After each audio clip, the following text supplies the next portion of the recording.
You are listening to Sean Harrison on Amp Life Talk Radio, a place for amputees and those dealing with limb loss. The views expressed on the show by the host, co-hosts, and guests are their own. Always seek medical advice from a licensed medical professional.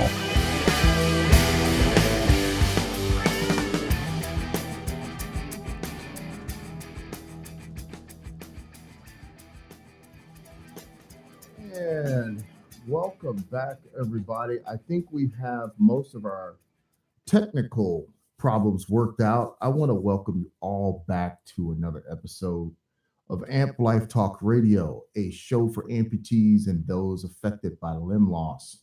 Man, I'm excited today to have all of you tuned in, and I'm excited today to do this show. As most of you will start to see, the show will now start to take its place. I'm starting to feel a little bit better about what we're doing here on Amp Life Talk Radio.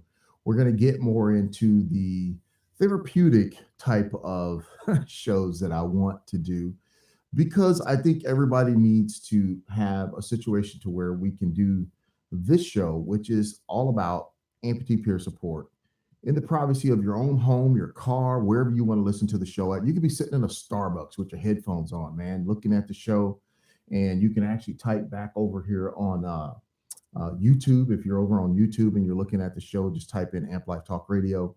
If you just want to listen live, go to Spreaker.com and type in Amp Life Talk Radio and just listen to the show. You don't really have to look at my beautiful tan here, but I'm excited today because this show today, as you can see from we're season 2, episode 39, Getting Beyond Negativity. So this show is going to be a show to where I'm going to challenge you to really process some feelings and thoughts and to really look deep inside yourself.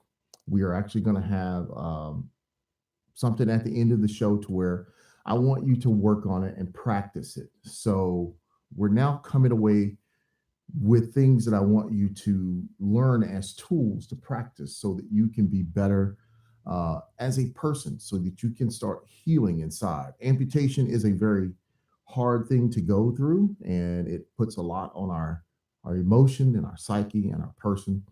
So I wanted to make sure that I start putting together shows that start helping us peel back some of the layers of this onion in our lives, man. I really do. So for those of you that are new to the show, for those of you that have followed me since I was on Blog Talk Radio, I want to welcome you all here.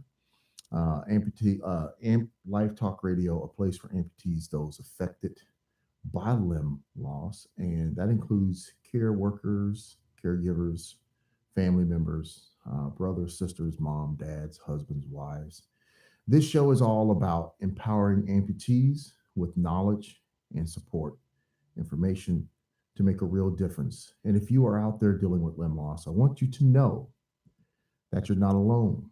You are definitely not alone in this thing that we call amputation.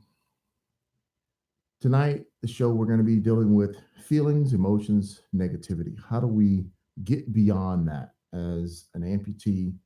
It can definitely take you to that place, but I want to help you get beyond that place as an amputee. So how do we do that?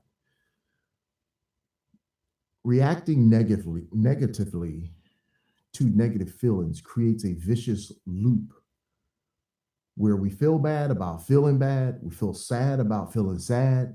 We're upset that we're upset. And it can leave us stuck in a vicious cycle of negativity. It really can. One goal shared across the globe in the pursuit of is the pursuit of happiness. Everybody wants to be happy, man. No matter who you are, we all want to be happy.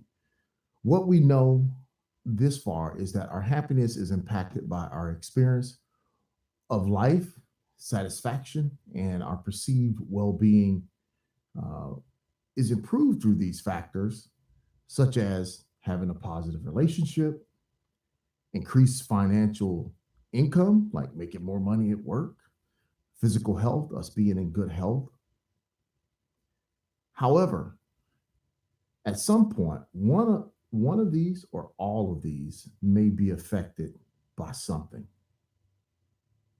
Well, if you're hearing my voice, then you have had one of these affected. It means you're an amputee or you're about to be an amputee and you're listening to this show. The most important factor in moving forward is to accept the limb loss with the positive or with a positive attitude. How do you do that? How do you do such a thing as that? And I know a lot of you.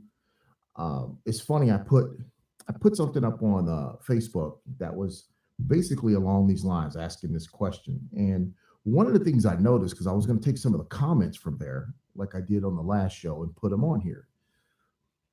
One of the things I noticed is this: when you ask the tough questions, you don't get truthful answers, or you get a truthful answer, but it's not all true. Pretty much everybody was cool. Everybody was good. Everybody, I didn't really have a problem, man. It didn't bother me at all. But deep down inside, if you really, really sat down and really thought about that, how it made you feel, at some point, it affected you and it affected your emotions. Being negative or having negative feelings is not a bad thing. It's normal. We're all going to do it, man. We're all going to go through it. You just lost a part of your body. Now, when we get to that question, how do we do this? After losing a limb, man, depression is also a major health concern once people go through limb loss. And that's why we're kind of doing this show tonight. Limb loss can be caused by uh, patients for whatever reason: diabetic, trauma, circulatory, um, all different reasons, as we've covered before, why people lose their limbs. Limb loss can cause a patient to question their self worth and self image and can drastically alter their lifestyle, your career, recreational activities, and more, sex life, dating life, being a mommy, being a daddy. But having a positive attitude may make the difference between being able to get up and get back to life or staying home and living in an isolated life void of social interaction, social support, social activity.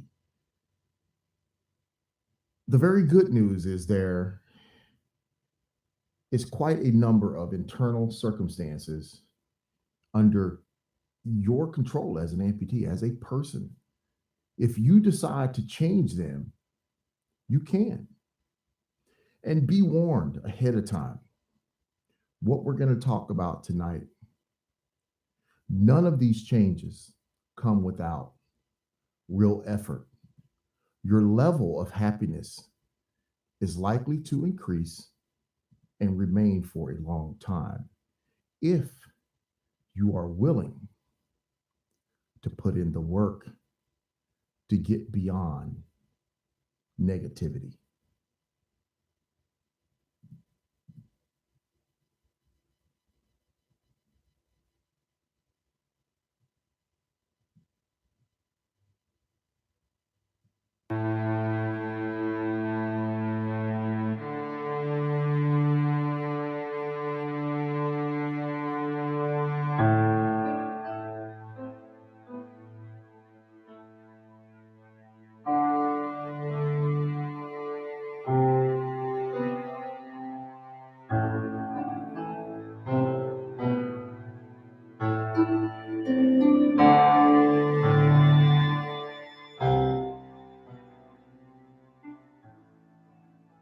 How do we get beyond negativity?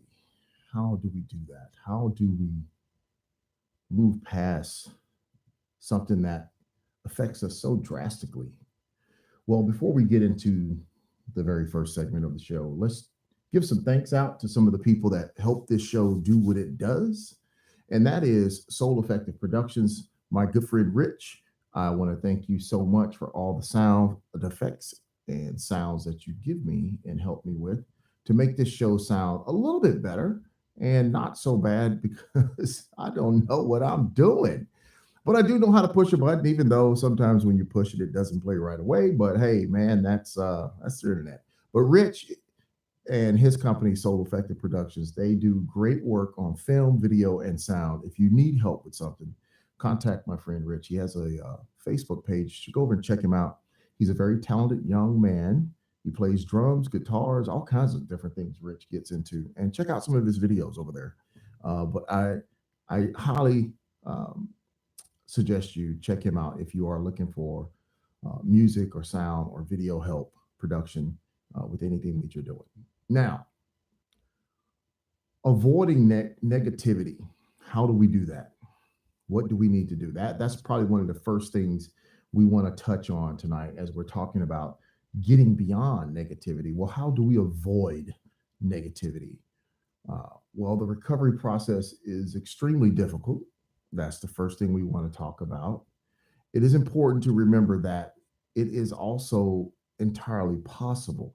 Like I said at the end of the last segment, you can do it, and everything you need is within you, especially with some patience, acceptance, and the right attitude. You can move beyond negativity in your life. If you're an amputee out there and you are dealing and struggling with anxiety, depression, being negative, losing friends, losing family members, self doubt, all these different things are dealing with your emotions and negativity and how you deal with it, how you process it. So, how do we deal with this better? How do we get beyond negativity? As I said earlier, reacting negatively to negative feelings creates a vicious loop. Most of us are mad that we're mad, sad that we're sad, and that can leave us stuck in this vicious negative cycle, and we don't know how to pull out of it. This cycle has trapped so many people. I come across people on a daily. I have people write me. I have people contact me here on the show and send me messages. And that's what I think I want to do is encourage all of you at the end of each show over on YouTube and even on the podcast. You can comment to me. You can leave me comments and I'll respond back to you and I'll talk with you. If we need to take it private, I'll move it to that direction so that we can have a little privacy and respect for you and what you're dealing with and the advice that I'm going to give you. But do leave me comments if you find that a show has actually touched you and moved you, and you want to communicate with me on the topic of the show. Feel free to do that. I encourage you to do that. Now, the more negatively you react to negative feelings, the greater the likelihood you will be starting to set this stage of what's called in the professional world necrotic patterns. And I think so many of us that are amputees, we do this without even knowing it, setting up these necrotic patterns, this stage of just you're mad that you're mad, you're sad that you're sad, you're depressed that you're depressed, and so on and so on. And I think you get what I'm saying. And it's like, how do I get? I don't even know why I'm mad. And how do I get out of this? How do I make myself feel better? Well, you've fallen into this stage of getting yourself into a necrotic pattern. Necroticism, one of the big five personality traits, is typically defined as a tendency towards anxiety, self-doubt, depression, shyness, and other similar negative feelings. Does that ring a bell with you? Does that resonate with you? Do you find yourself, does that speak to you?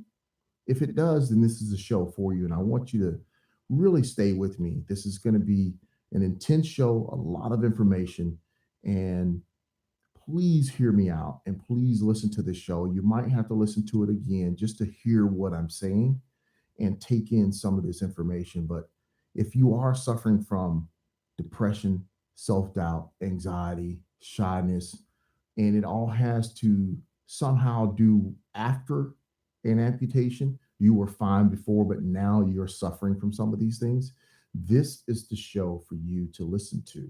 And I hope and pray that this will be something that can help you get out of that necrotic pattern, that pattern of just not knowing how to feel good. So I want to make sure that we cover this information tonight. And some of us um, are just stuck in that pattern. And I want us to get out of that. And since all personality traits include emotional instability, um, and all this exists on a spectrum. So I don't want to get too technical with this, with some of the stuff that I've researched and read, but it's on a spectrum where a little necrotic, I would say we're all a little necrotic, but only just like some degree. Some of us are just more than others, and we need a little help when we get find ourselves in these ruts. But it is possible to break through this rut, this cycle, this stage, um, by cultivating some different attitudes towards what we're doing, where we're at, and what we're going through. Belief is crucial. You have to believe.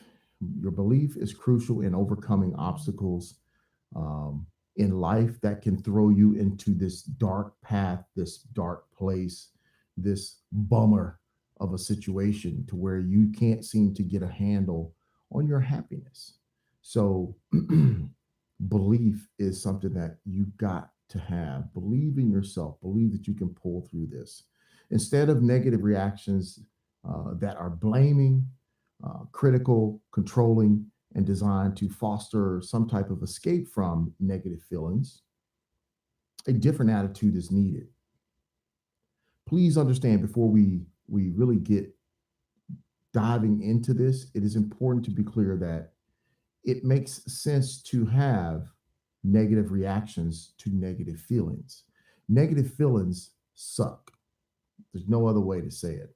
And thus, it is only natural to want to avoid them. We don't want to focus on negative stuff. We don't want to focus on sadness and depression and anxiety and all these things. Now, second, negative feelings can indeed cause us problems. Many of you probably have been through some problems since your amputation. I know I've talked to people where they've lost family members, lost a wife, girlfriend, husband. Um, it can change you if we don't get it under control. We don't get our emotions and our feelings under control. They orient us to act out in certain ways, often in very impulsive and problematic um, ways, or saying things impulsively, um, reacting impulsively.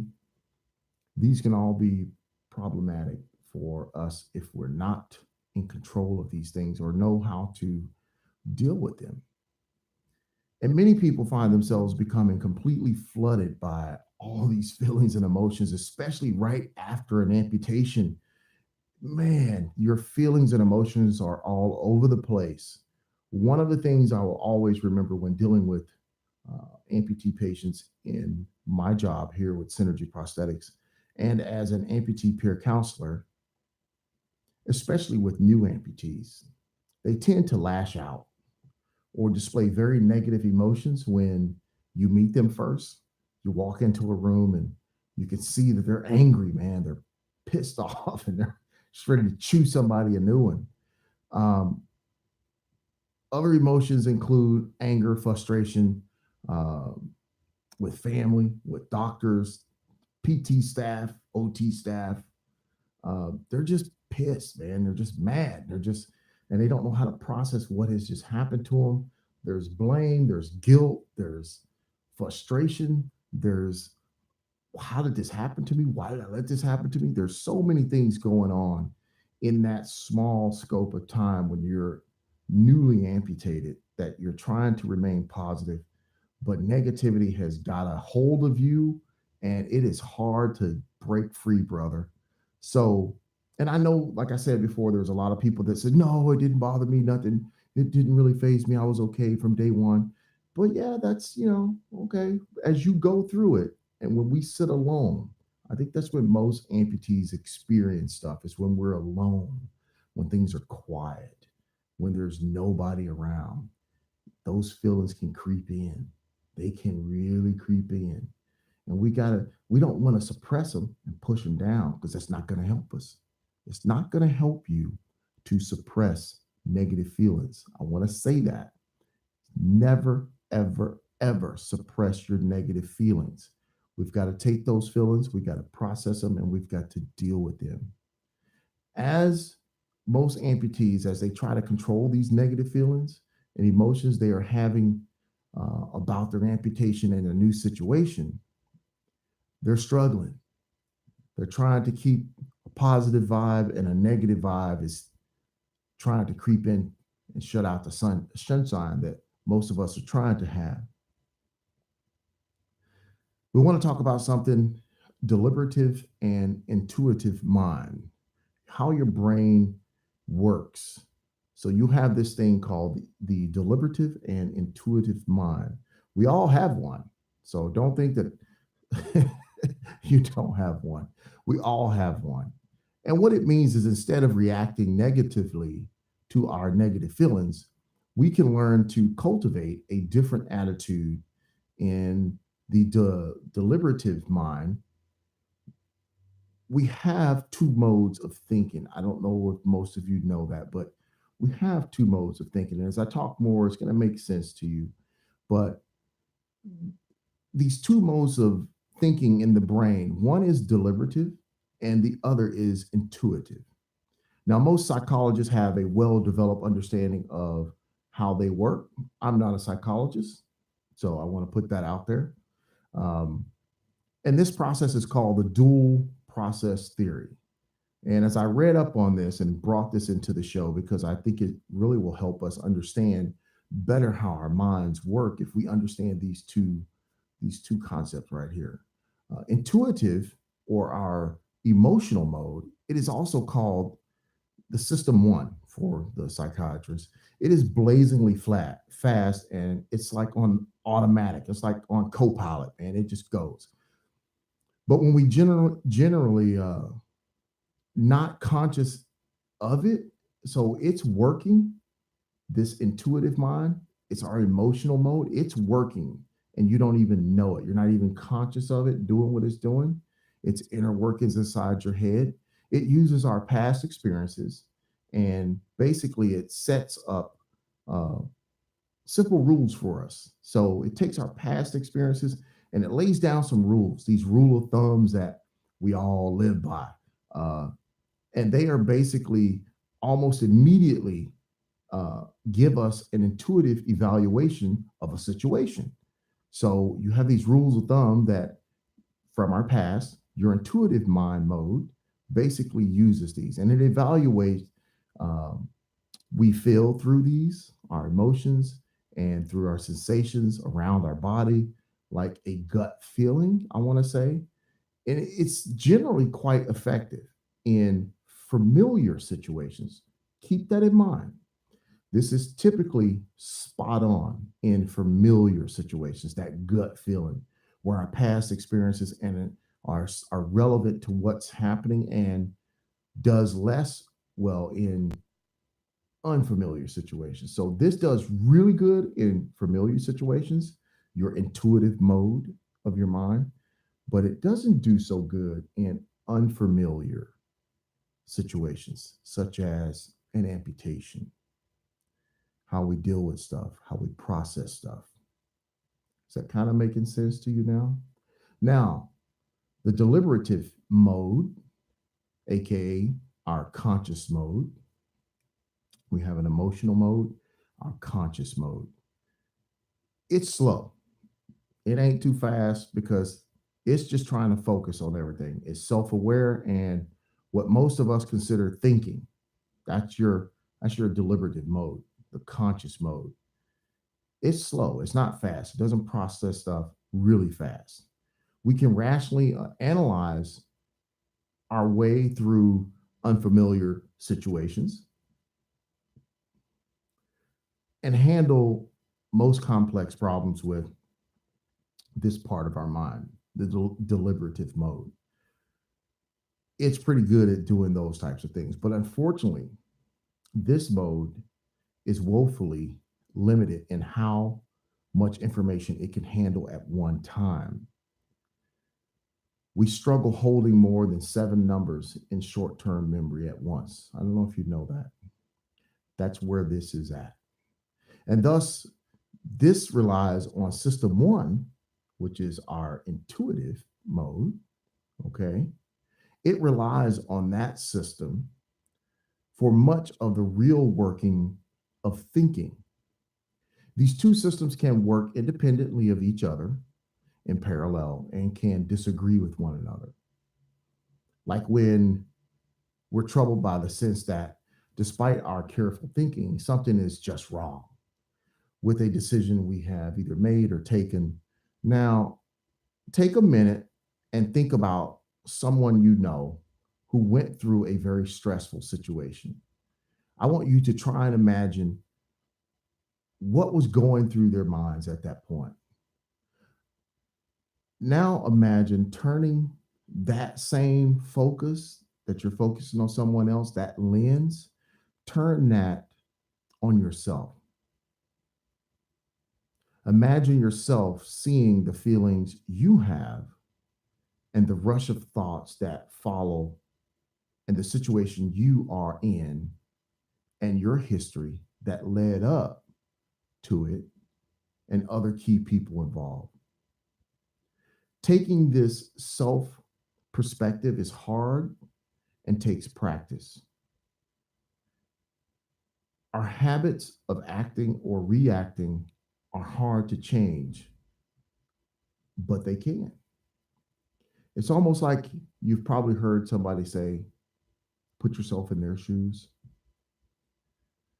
That's kind of what that is. So now that you know those two aspects of the mind, and there's many, many, many more ways the brain works, and we'll touch on some of those, but that right there kind of helps you a little bit with understanding just those two concepts, intuitive and deliberative mind, the mind and how it works. Now, this next section I labeled "Curiosity Didn't Kill the Cat." We're going to get into that. I know a lot of you have heard curiosity kill the cat, but in my deal, curiosity didn't kill the cat. So we're going to get into that, and we're going to finish up talking about moving beyond negativity when we return after this quick little break. Sean Harrison.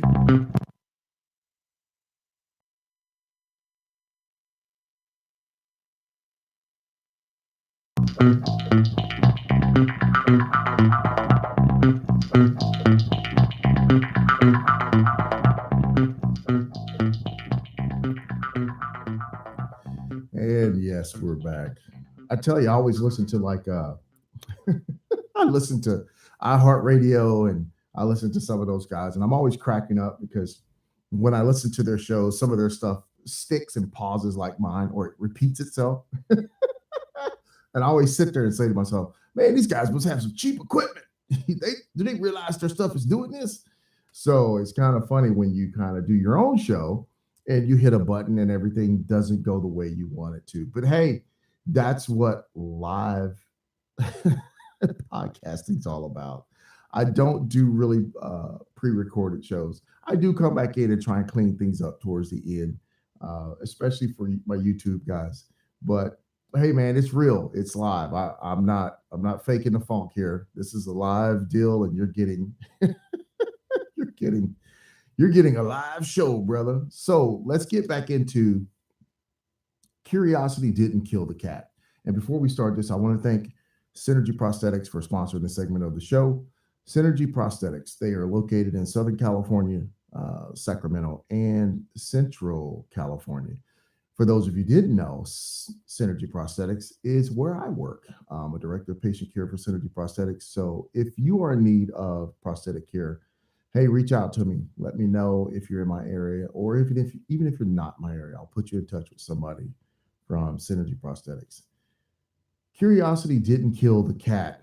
Curiosity is what it will take for you to embark on these new changes that free you from negativity. Yes, that's right. Curiosity. Curiosity. Why curiosity? Why will it free you? Why will it do all these things for you? Well, an attitude of being curious is very helpful.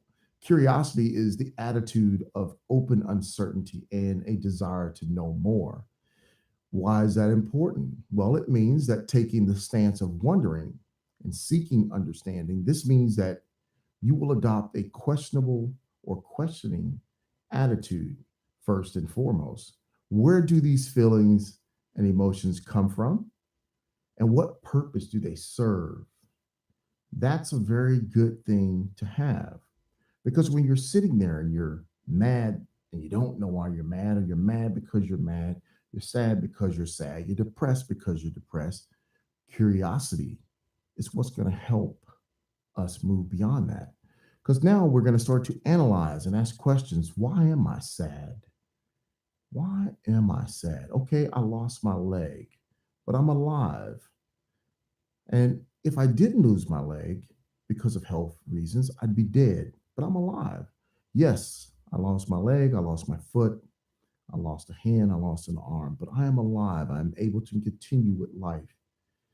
What purpose does these feelings of sadness serve me, and how are they going to help me get back to living my life? That's why curiosity is so important when we're looking at moving beyond negativity. It's going to be the catalyst that gets us to think. It's going to be the catalyst to get us to analyze how and why we're feeling the way we're feeling, to question our feelings, to question our emotions. Now, life changes completely when you lose a limb. We all know that, and it changes drastically. Growing accustomed to a new lifestyle and habits are very difficult, very, very difficult, especially depending on the person, their age, other circumstances, health related. Nevertheless, there are ways to deal with such a loss. Things that may help you with dealing with negativity. I wanted to jot down some of these PowerPoints. If you're listening, you want to write them down, you can. I'm going to go slow. But again, this show is going to be up, so you can always um, listen to the show over. But things that may help you deal with this negativity, especially as an amputee. One, maintain a sense of control. This means an ability to face future situations with determination rather than helplessness. Two, be a survivor. We all have survived it. We're all going to live and we're going to move forward. When problems happen, find ways to take action and prepare to survive the problem. Three, stay involved in life. Don't allow yourself to become withdrawn and pull away from family, friends, your social life. Keep that part of your life intact. It will help you. Four, make a commitment to stick with the healthy habits. We got to get those healthy habits. As we know, the majority of amputations are caused by diabetes. If we need to make some healthy habits, we need to make a commitment to stick to those, controlling our blood sugars, controlling our type 2 diabetes. We need to do what we need to do to make sure we are healthy. While a healthy diet and regular exercise cannot change the limb loss, positive lifestyle habits are important for staying healthy and avoiding other ailments. I think we're at 1, 2, 3, 4, 5. We're at 6. Keep your activity at the highest level within your personal limits. What does that mean? That means you're going to be limited to a certain point, whether you have your prosthesis or whether you don't. We need to make sure we keep our activity as high as possible within those limits. Getting involved in some type of exercise, getting involved with other amputees, finding a real purpose in life. I know for me, my amputation has led me to do what I do now. I have a purpose in my life thanks to my amputation. Kind of crazy to hear, huh? As well as most amputees that you see, such as Amy Purdy, some of the other more famous amputees, my friend, the no handed bandit, Dave Gannis, the one legged Spartan, Kathy Sullivan, people like this, Mason Hall, Strongman, Ronald Mann, all these people have taken their amputations and turned it into such a positive force that they found their real purpose in life and are excelling as not just amputees, but as people. Another one, be determined. Don't and do not let the amputation stop your goals in life. You had things that you wanted to do with your life before your amputation. Continue those. Don't lose them. Don't let your amputation clean your calendar clear for the rest of your life. Keep those things intact. Setting goals is very crucial in moving beyond negativity. And we will get into that and cover that not only in this show, but in other shows, because I'm going to give you guys some homework. And last but not least, look for areas of growth and opportunity. Though you may still have some restrictions on activity, there is a world of opportunity for you to use your talents and energy. Trust me, there are. We're going to talk about acceptance as we move through this show tonight, and we're trying to get to where we can move beyond negativity. Well, there's something called acceptance. What does acceptance mean? Well, acceptance means to be genuinely curious. One must be open to what one might find. Acceptance means one is able to be okay with the feelings, to feel the feelings, really feel the feelings, to be with the pain and the awkwardness without freaking out. This is hard, but with practice, it can be done. You're an amputee, accepting being an amputee, accepting what it's all about to be an amputee. In Buddhism, I don't know how many of you know that, but the first principle in Buddhism is life is suffering. Let me say that again. Life is suffering. And that some suffering is inevitable. What's going to happen, no matter what we do. The Buddha realized that to run from suffering, to pretend it is not there, or to try and jam it backstage, or to control it in other ways is not possible. Does not lead to escape, but leads to more suffering. Acceptance is the capacity to tolerate the pain and to do so in an open and non-judgmental way of yourself or others. It is not easy. As you advance in your capacities to accept, it moves over into the rational world. That is, you are able to learn to accept your own pain and associate weakness and limitations and other elements we all normally judge to be unacceptable. We are able to accept you, me, other amputees. We are all able to accept us for who we are and what we are. I am an amputee. My name is Sean. That is acceptance. The cultivating of rational attitudes of acceptance moves us into the loving compassion towards ourselves.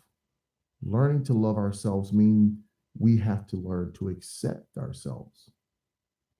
It helps us recognize that we are people and deserve dignity, respect, no matter what our situation is. Amputee, wheelchair bound, no matter what our situation is, we must accept it because it's going to help us move towards loving ourselves, accepting ourselves. Now, these thoughts are taken from a number of studies. I read a lot of information to get this for you today. A number of studies that deal with how you process negativity. How we think is a vital part of how we deal with negativity. It takes time and it takes practice to do what we just discussed.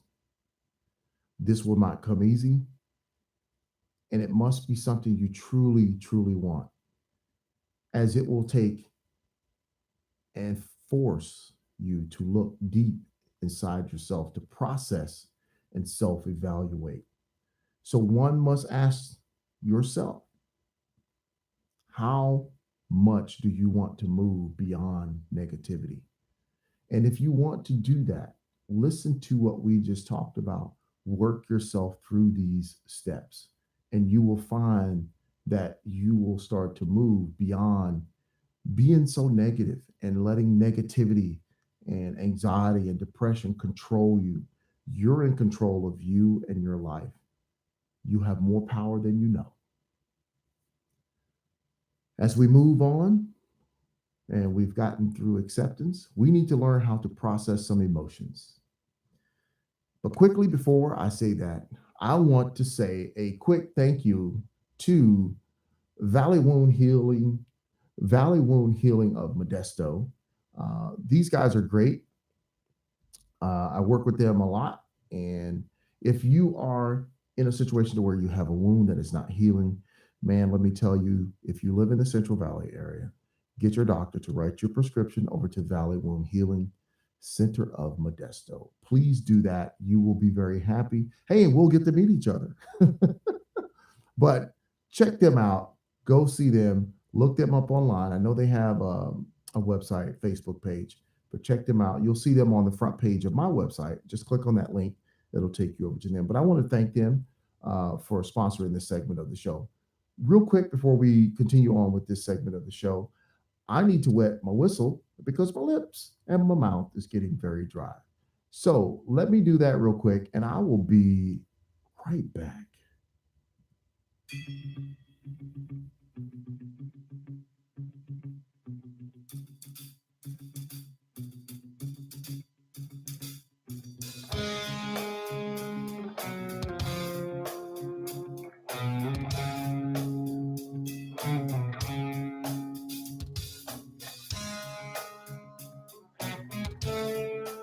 And I'm back. I know most of you always ask me about the music that I have on the show.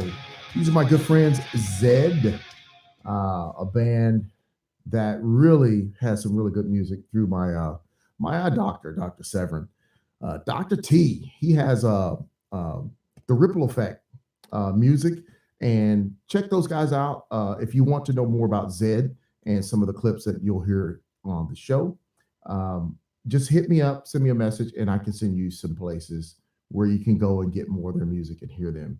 But they are a very cool band. Mark and the guys, I appreciate you guys for letting me use some of your clips.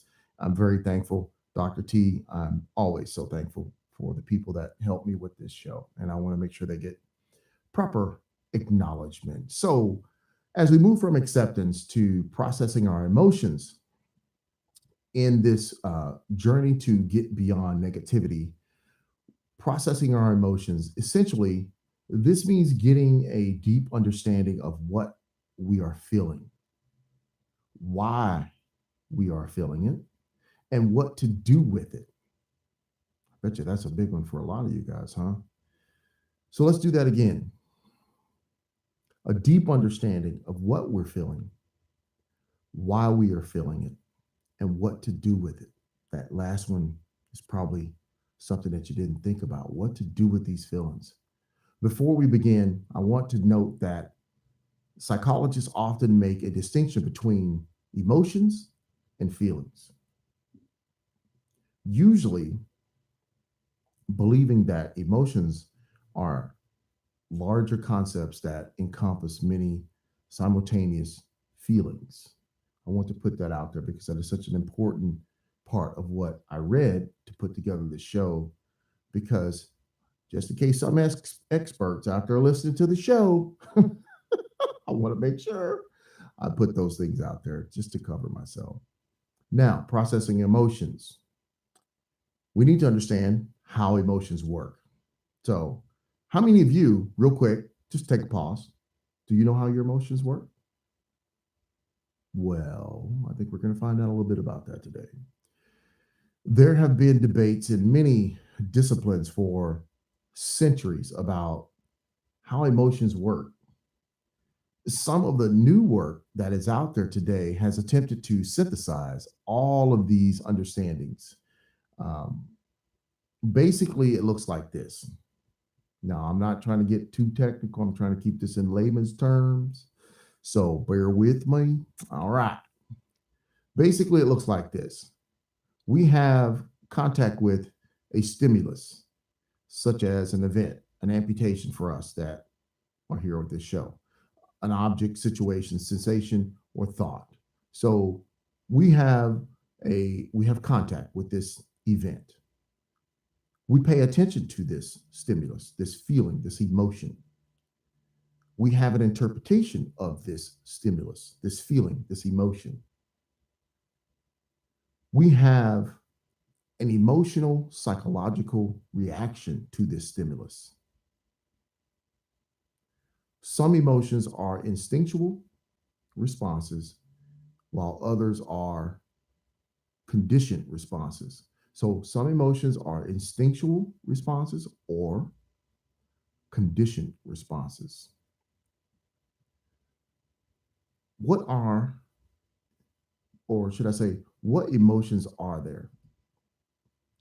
Another widely debated concept in psychology is whether there are a handful of basic or primary emotions underlying everything that we feel, or these feelings, or should I say, these emotions, such as seeking, fear, rage, grief, panic, lust, care, play, etc. Or if emotions are much more complex and better seen through a set of open dimensions, such as positive and negative, activating, deactivating, approach, avoid, there's that thought. And so when we think about these, we think about what emotions are. And as I read through some of these, we all kind of had those. And this debate is, in psychology, basic and primary emotions that are in with all these different things that we may feel. That is where it gets a little tricky, but I think you're kind of getting the gist of emotions and our feelings.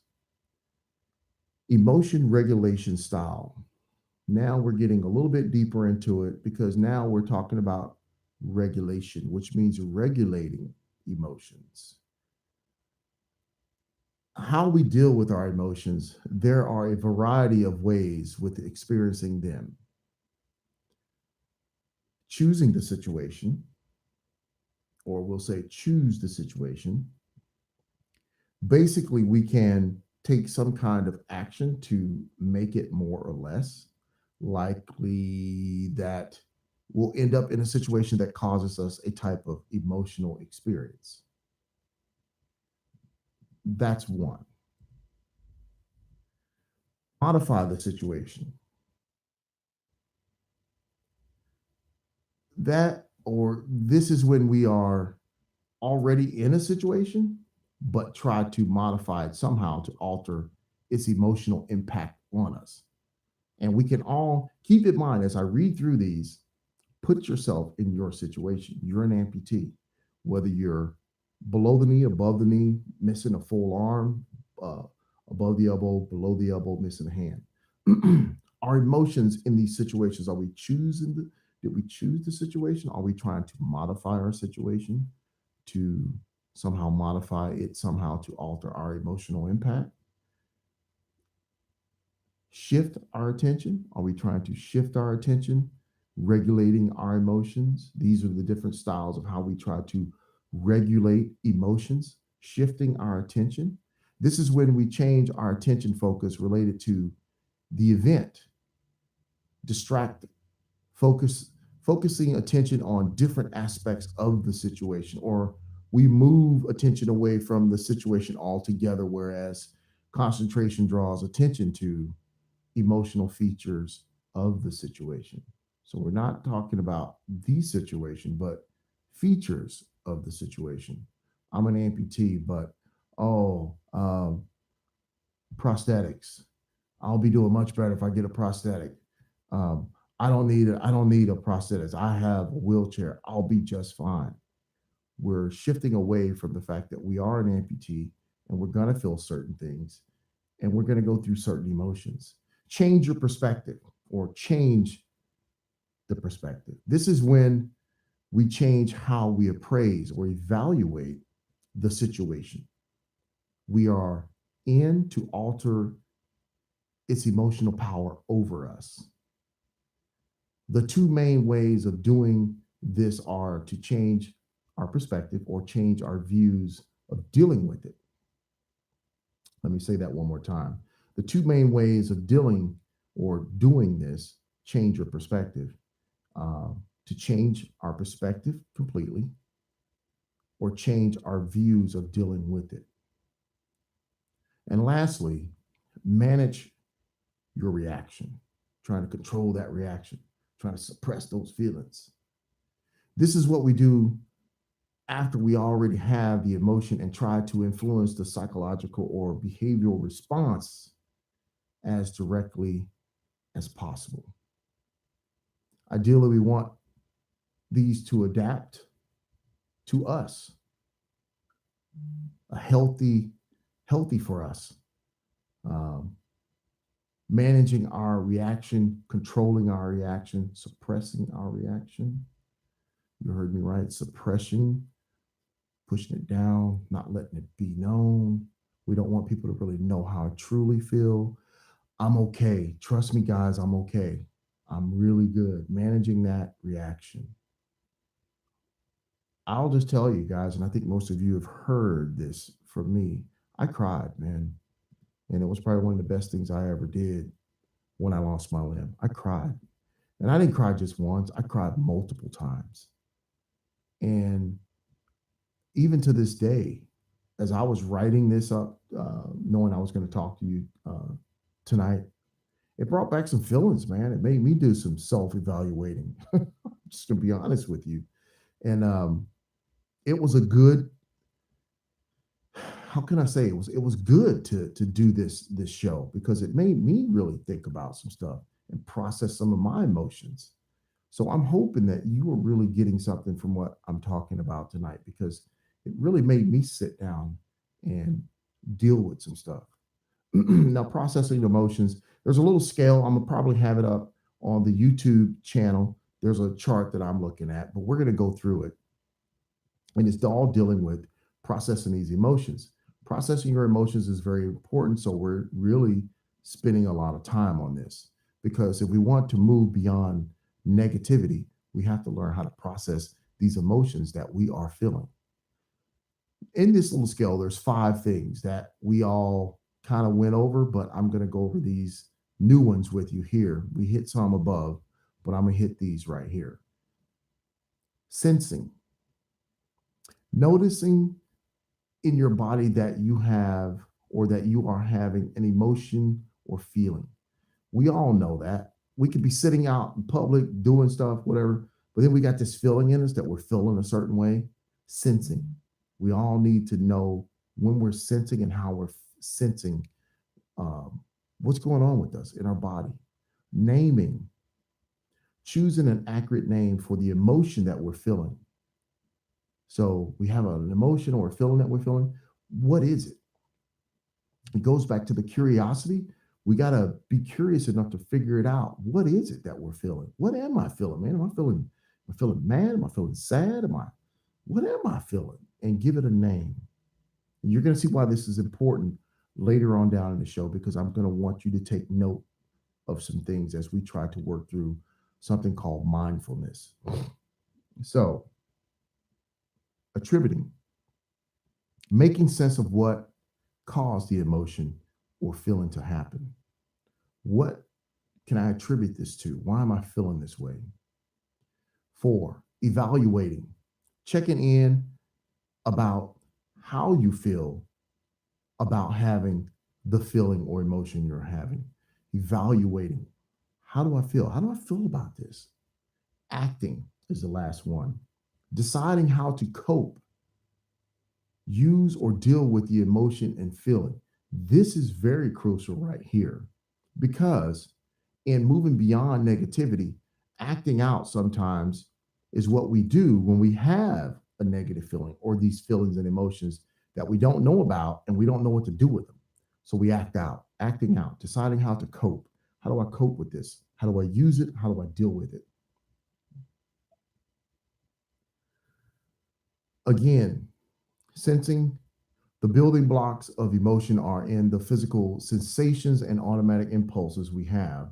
Therefore, the first step is to scan your body and identify the types of sensations that you're feeling.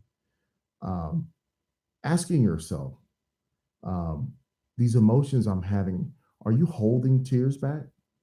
Do you have a clenched fist? Are you upset? Clenched teeth?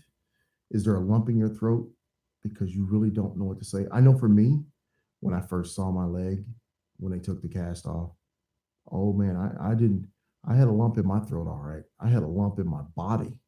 It was an outer body experience seeing my leg with no foot on it for the first time. Is your face flush?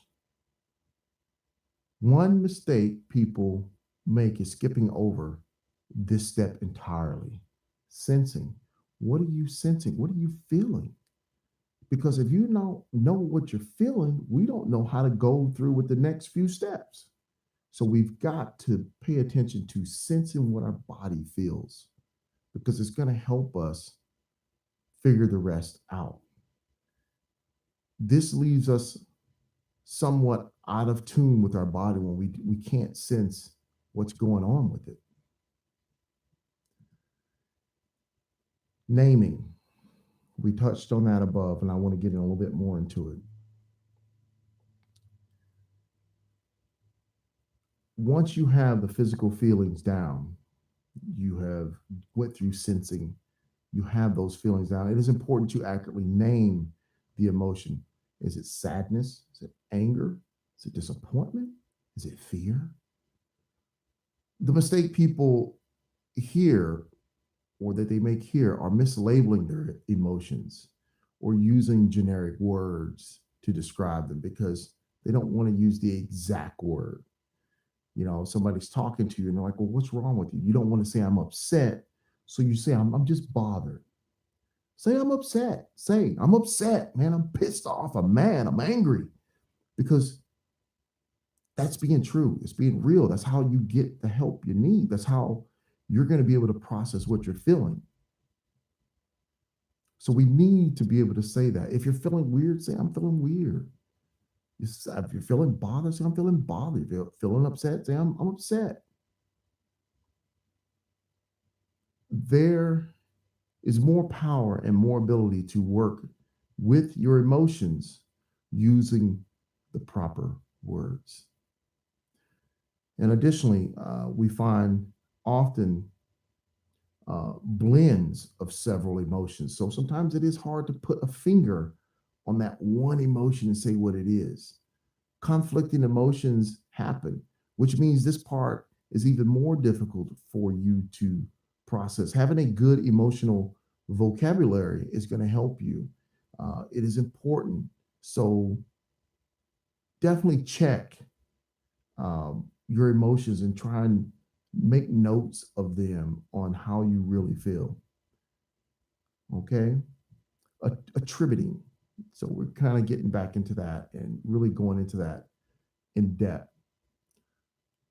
So once we kind of get through where we have really named what that emotion is, maybe it's a couple, we want to accurately determine what caused it. Sometimes it's obvious, sometimes it's not. But we want to be able to know the reason why we're feeling what we're feeling. That's the only way we can start putting this together to figure out how to move beyond the negativity. A common explanation for emotions coming out of nowhere is that the emotion was present, but was only consciously experienced when there was a space for it. So think about that. You could be feeling something, but something triggers it, and then boom, it comes out. So you could have been feeling it the whole time, but just didn't have the reason to let it out. And one of the mistakes people make in this step, attributing their emotions, is compounding issues, not sleeping, being hungry, a variety of other things can contribute to some of the emotions and feelings you're having. So take note of that. Were you hungry? As they say in a Snickers commercial, were you hangry? So, so we want to really make sure we're paying attention to our body, man. You've got to pay attention to what's going on. Are you in pain? So as we start that, we can really narrow down and attribute what is causing us to feel what we feel.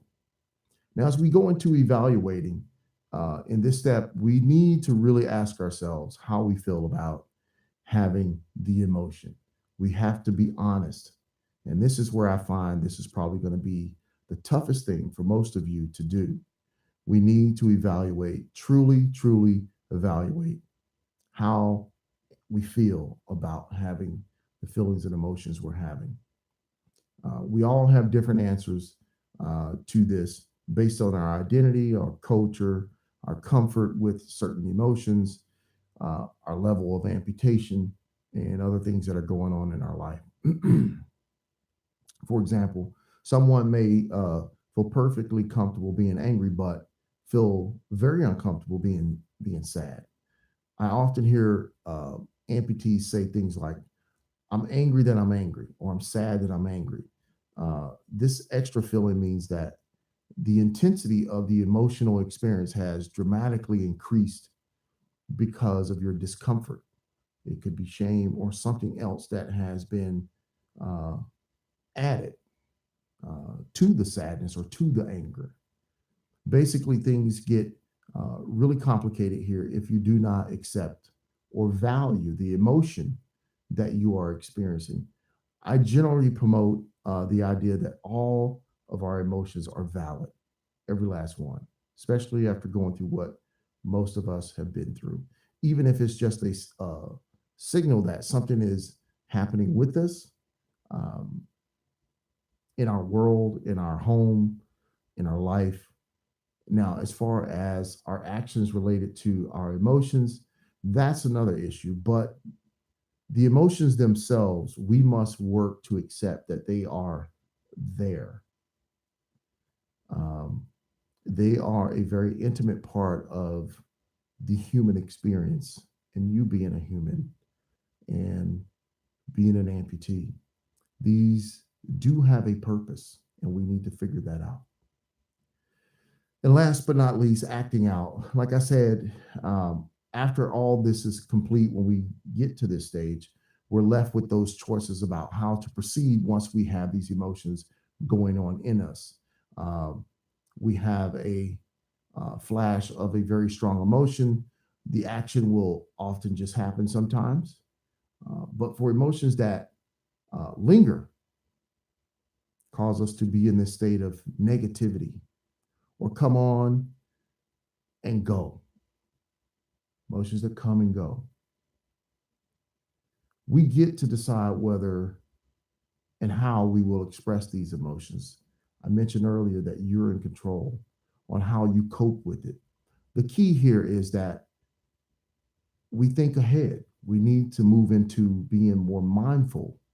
Mindfulness is one of the things we're going to finish off with here. And we're going to talk about in other shows because I want you to practice being mindful of yourself, your emotions, mindfulness about what kind of action to take. We can avoid allowing these emotions and feelings to take us down, to keep us down, to make us feel negative. Developing a set of coping strategies is also very important here. As we move into my final thoughts for the show tonight, getting beyond negativity, learning to become aware of ourselves and our situation at this moment. We are thinking, we are feeling physically and emotionally. We are seeing, we are hearing, becoming more self aware of where we are and what we are doing, and not being overly reactive or overwhelmed by what's going on around us. Mindfulness, while mindfulness is something we all naturally possess, it's more readily available to those of us when we practice it daily.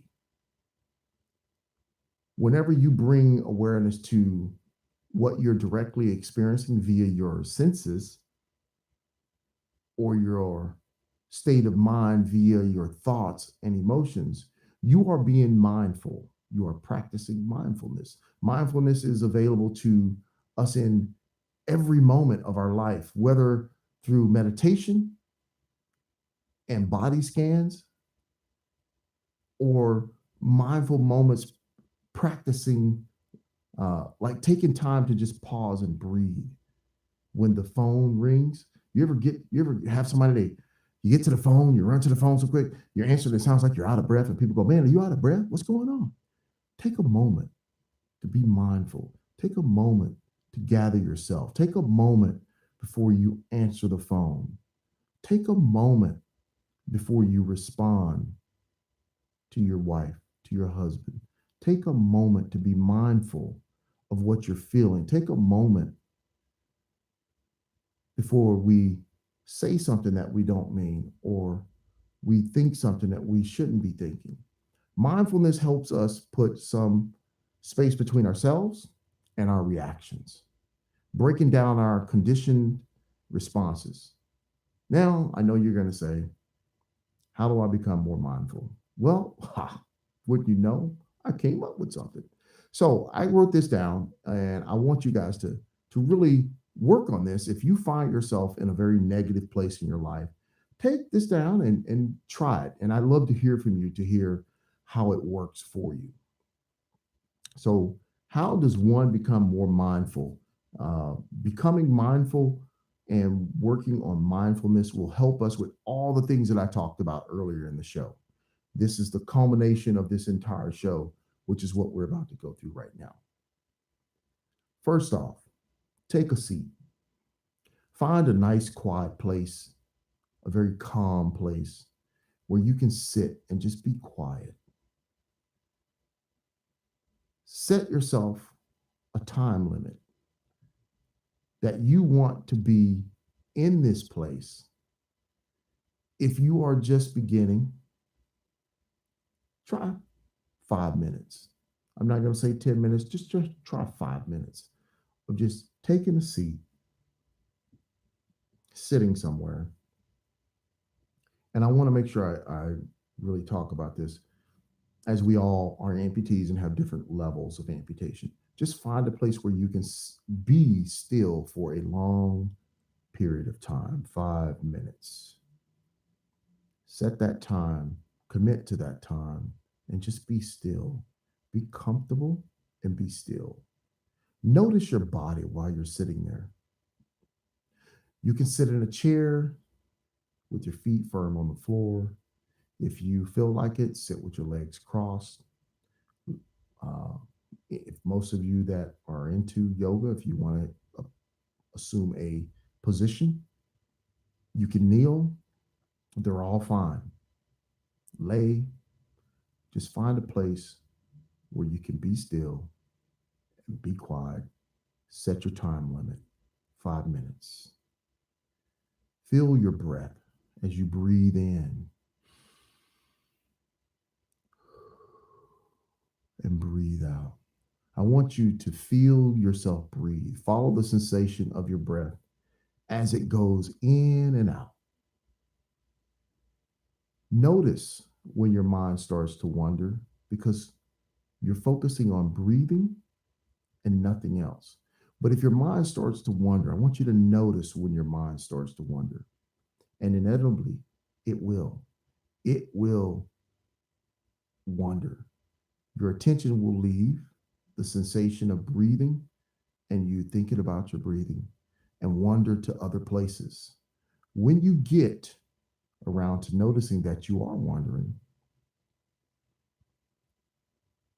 simply return your attention to breathing. I would like for you also to think about what you're thinking about. When your mind starts to wander, just make a mental note. What am I thinking about? Where's my mind going?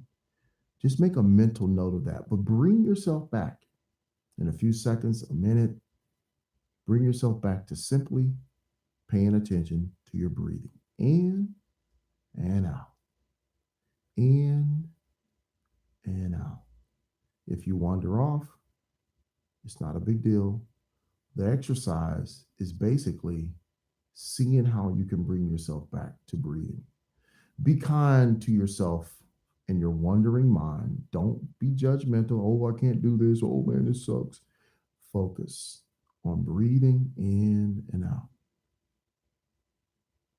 Think about your thoughts if you wander off.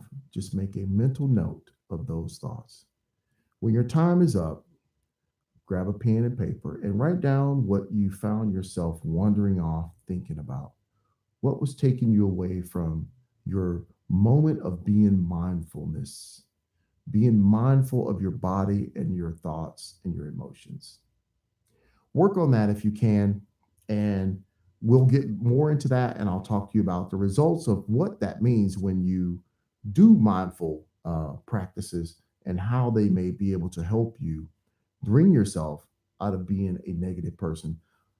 Plus, with all the other things that we talked about, hopefully, I want all of you to really listen to the show. I know it's a lot of information. It's not all the exciting stuff that I normally do, but I'm here to try and help some of the people and some of the amputees out there that are struggling with negativity in their lives and struggling with the different emotions and feelings that they're feeling. Whether you're being honest on social media or not, this is an opportunity for you to do something alone so that you can really get an assessment of where you are. In my wrap up, as I wrap up the show, I want you to remember you don't need anything special. Getting beyond negativity, you only need yourself, time, and a quiet place. Remember to observe the present moment as it is. The aim of mindfulness is not quieting the mind or attempting to achieve a state of eternal calm. The goal is very simple. We're aiming to pay what I'm trying to get you to pay attention to is the present moment without judgment, the present moment that you're in, focusing on that. Don't be hard on yourself. Don't judge yourself. Let your judgments roll off. Don't do that. When you notice judgments are arising, such as, I can't do this, man, why am I doing it? You start getting, flustered. We could make a mental note of these things that are pulling us away from that.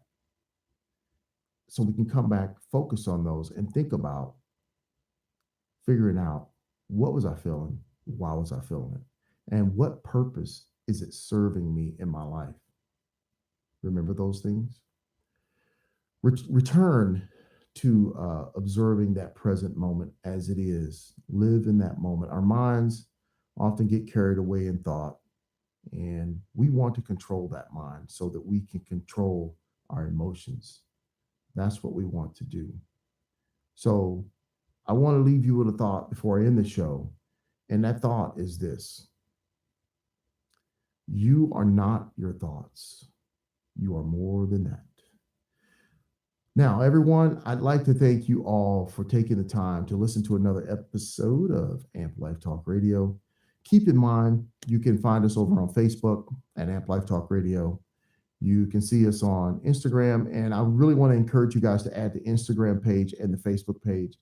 Add the YouTube page, because myself and Dave, the One-Legged Spartan, have some really cool stuff that we have coming up that we're going to be out doing with Spartan, and doing some adaptive stuff with the very first adaptive Spartan. I want to thank Spartan for reaching out to me and asking me to be a part of that. And Dave training me and helping me be able to keep up with his fast butt.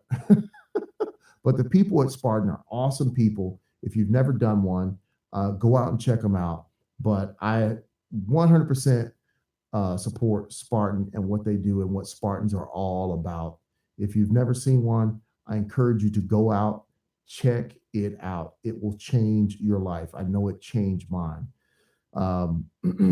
Add us on social media. For all of you guys that want to see the live shows, remember, I'm no longer doing live shows on Facebook just because YouTube is a much better platform for us and it allows me to do all the things I do. Typically, after I do a show like tonight, it won't post right away to YouTube. I take the next few days and edit the show and get it to be where we need it to be at. And please keep in mind, if you do listen live, yes, there are some hiccups that happen with live broadcasting. Be patient, be kind, support me. Please support this show. I do it for you guys. I don't get paid for this. So I want you guys to listen, and I want to try and bring you shows all the time that I feel will help you and speak to you. I mean, I'm an amputee, and I want to do a show that's for amputees, about amputees, and the things that we go through and experience. So I truly, truly hope that you all enjoy the show and you get something from it. I cannot thank you enough for the support that I am seeing and for the people that do like the show. And yes, I know there's several people out there. I got to take some time and sit down and keep my butt still and send out some coffee mugs. Please subscribe to the YouTube channel. I would appreciate that. I'd like to see that go up. Remember, you can listen to the show live on Spreaker.com or Podbean, or just type in amplifetalkradio.com, and that will take you to pretty much every place that we're at and what we're up to. Again, I would like to thank each and every one of you for your support and for listening to Amp Life Talk Radio. You are listening to Sean Harrison on Amp Life Talk Radio, a place for amputees and those dealing with limb loss.